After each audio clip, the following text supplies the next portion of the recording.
ইডির অভিযান ঘিরে তোলপাড় রাজ্য। মঙ্গলবার শহর এবং শহরতলির 4টি জায়গায় হানা দেয় ইডির টিম।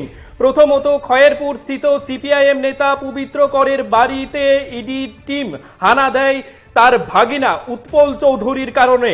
সেই উৎপল চৌধুরীর বিরুদ্ধে ইডি এখন তদন্ত করছে, কারণ তার বিরুদ্ধে একাধিক আর্থিক প্রতারণা সংক্রান্ত অভিযোগ রয়েছে। উৎপল চৌধুরীর বিষয়ে তারা বিভিন্ন খোঁজ খবর নিচ্ছেন। একইভাবে উৎপল চৌধুরীর শ্বশুর বাড়ি অর্থাৎ নলছড়েও হানা দেয় ইডি। নলছড়ের প্রাক্তন ব্যাংক ম্যানেজার হারাধন বৈদ্যের বাড়িতে তল্লাশি চালানো হয়। হারাধন বাবুর মেয়ে তনুশ্রী বৈদ্যের সাথে বিয়ে হয়েছে উৎপলের। তনুশ্রী আবার পেশায় একজন এয়ার হোস্টেজ। তনুশ্রীর বিয়ে হয়েছে পবিত্র করের ভাগিনা উৎপলের সাথে।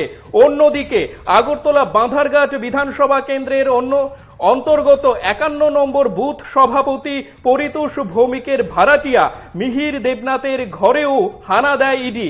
যদিও মিহির দেবনাথ বলেছেন তার ঘর থেকে ইডি নাকি কিছুই পাননি। মিহির দেবনাথ মূলত জিএসটি নিয়ে কাজ করেন। একইভাবে এদিন ক্যাম্পের বাজার এলাকার স্বরূপ বণিকের বাড়িতেও ইডি হানা দিয়েছে। স্বরূপ বণিক হলেন ফায়ার সার্ভিসের অবসরপ্রাপ্ত কর্মী।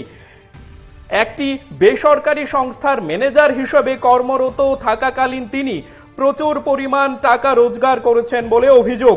তার ভাই টিসিএস অফিসার সোমেশ বণিক, তিনি কর্মরত বিশালগড় মহকুমা শাসকের অফিসে।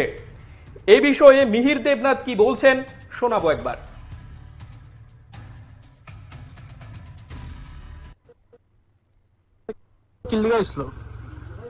একটা আমার অ্যাকাউন্টে একটা ট্রানজাকশন ছিল, ওই ট্রানজাকশনের থ্রুতে তারা চেক করতে আসছিল যে আমি বাড়িতে ভাড়া থাকি। আপনার নাম? মিহির দেবনাথ। কোন সময় সকালে আসছে। তো কি পাইছে? কিছু পাইছে না। কি কারণে আসলো? এটা ট্রানজাকশন তো ট্রানজাকশন চেক করে নিয়ে কত টাকা? 2,70,000 টাকা। আগে কি কোনো নোটিশ টোটিস দেওয়া হয়েছিল? না না, আপনি করেন কি তেমনিতে? আমি এমনি নিজে ওখানে ম্যানেজারের কাছে। আগরতলা?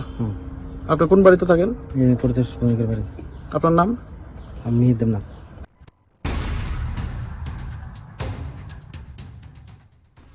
মিহির দেবনাথ মূলত জিএসটি নিয়ে কাজ করেন।